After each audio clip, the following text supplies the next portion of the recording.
24 तासचा आपण हा सगळा सर्वे बघितला, ओपिनियन पोल पाहिला आणि कोण होणार पंतप्रधान त्याचं उत्तर देखील आपल्याला मिळालेलं आहे। स्क्रीनवर आकडे देखील आपण बघितलेले आहेत आणि अगदी या कार्यक्रमाच्या शेवटाकडे आपण आलेलो आहे आणि त्यामुळे शेवटचीच कमेंट म्हणावी लागेल। सचिन सावंतजी, अब की बार 400 पार, एका वाक्यात सांगा काँग्रेस काय उत्तर देईल? कोण बनणार पंतप्रधान याचं उत्तर या ओपिनियन पोलने नाही, जनतेचं ओपिनियन पोल जेव्हा येणार आहे तेव्हा मिळणार आहे। त्यामुळे हा संदर्भामध्ये हा तुमचा एक प्रकारचा एक अभ्यासाचा एक विषय आहे म्हणून तुम्ही सांगू शकता, माझं काय म्हणणं नाही त्याला। त्यामुळे जनतेच्या न्यायालयावरती आमचा पूर्ण विश्वास आहे आणि तो निर्णयासाठी आम्ही त्या ठिकाणी पूर्णपणे जाणार आहोत, एवढाच विषय। अब की बार 400 पार हा नारा दिला त्याला तुम्हीच घालवलात ना, तुम्हाला त्रास होणार आहे त्याचा। 400चं खाली आणलं तुम्ही, म्हणजे मोदींचं आणि अमित शहा दोघांनाही सांभाळा बाबा आता। केशवजी, मला असं वाटतं की जरी हा प्रश्न इथं असला कोण होणार पंतप्रधान, त्याचं उत्तर महाराष्ट्रातल्या किंवा देशातल्या जनतेने ऑलरेडी दिलेलं आहे की पुढचे पंतप्रधान नरेंद्र मोदी असतील आणि 377 तुम्ही म्हणताय, पण आमचा त्यातला जो नारा आहे जो आज माननीय मोदीजींनी तेच म्हणालेत, त्यामुळे ज्या पद्धतीचं पुढच्या आणखीन 50 दिवस आहेत, हे फेब्रुवारीमधला तुमचा सर्वे हा सगळा, अजून पुढचे 51 दिवस पुढचे कदाचित जातील 50-60 दिवस जे काही असतील ते, त्या सगळ्या कालावधीमध्ये पुन्हा एकदा देशामध्ये जी 14 साली जी 19 साली, तुम्हाला आठवण करून देतो की 19 सालीसुद्धा इथं मृणालजी असतील, दिनेशजी असतील, एक इलेक्शनच्या अगोदर काही अशीच चर्चा सगळी केली होती की त्यावेळी कसं काय होणार चित्र, एवढ्या जागा येतील का, पण आहे पूर्वीपेक्षा 14पेक्षा 19 जागा जास्त आल्या आणि त्या अनुभवावरून गेले काही दिवस सुरू असलेला महाराष्ट्रातला अनुभव लक्षात घेता आत्ता 19पेक्षा जास्त जागा जो आम्ही आकडा धरतोय तो आकडा आम्ही पूर्ण करू एवढा विश्वास ठाम आहे। मृणालिनी मॅम, एकीकडे प्रादेशिक पक्षांची संपत चाललेली अस्मिता आणि दुसरीकडे मोदीत्व, एकतर लक्षात घेतलं पाहिजे की हा राष्ट्रीय कल आपण घेतोय। भारतासारख्या देशामध्ये ओपिनियन पोल संपूर्णतः खरे येतात असं होत नाही, पण तरी देखील मोदींच्या नावाची सध्या जी चर्चा आहे किंवा मोदीत्व या देशांनी ज्या रीतीने स्वीकारलंय त्या रीतीने पाहिलं असताना आता प्रश्न फक्त राहणार आहे दक्षिणेतल्या राज्यांचा। तिथल्या राज्यांमध्ये भारतीय जनता पक्ष स्वतःचा विस्तार कसा करू शकेल यावर तिथल्या प्रादेशिक पक्षांचंही भवितव्य ठरणार आहे। प्रादेशिक पक्ष आपल्या अस्मितांचं राजकारण फार जोरकसपणे करतात, ते राष्ट्रीय राजकारणाची सूर साधणारं नसतं, त्यामुळे प्रादेशिक पक्षांच्या विरोधाची जागा जर काँग्रेसला मिळाली तर मला व्यक्तिगतरित्या आनंद होईल राजकारणाचे अभ्यासक म्हणून। तसं होताना दिसत नाही, कारण राहुल गांधी जरी बदललेले असले, जरी लोकाभिमुख झाले असले, तरी निवडणुकीच्या तिकिटांची ज्या वेळेला चर्चा करायची असते त्यावेळेला ते यात्रेला निघतात।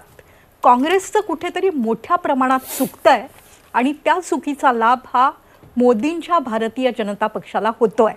मोदी जर हा ओपिनियन पोलच निकाल राहणार असेल आणि निवडून येणार असतील तर त्यांनी भारताच्या अनेक समस्यांकडे जास्त मायन्यूटली लक्ष द्यावं। आज ते केवळ मंदिर बांधतायत असं नाही, ते लोकांना धान्य देत आहेत, स्वस्तातल्या योजना देत आहेत, शिक्षण देत आहेत, रोजगार देण्याचे प्रश्न त्यांनी मोठ्या प्रमाणावर करायला हवे आणि त्यांच्या नेतृत्वात भारताचा विकसनशील राष्ट्राकडून विकसित राष्ट्राकडे प्रवास व्हावा एवढं आपण जरूर म्हणू शकू।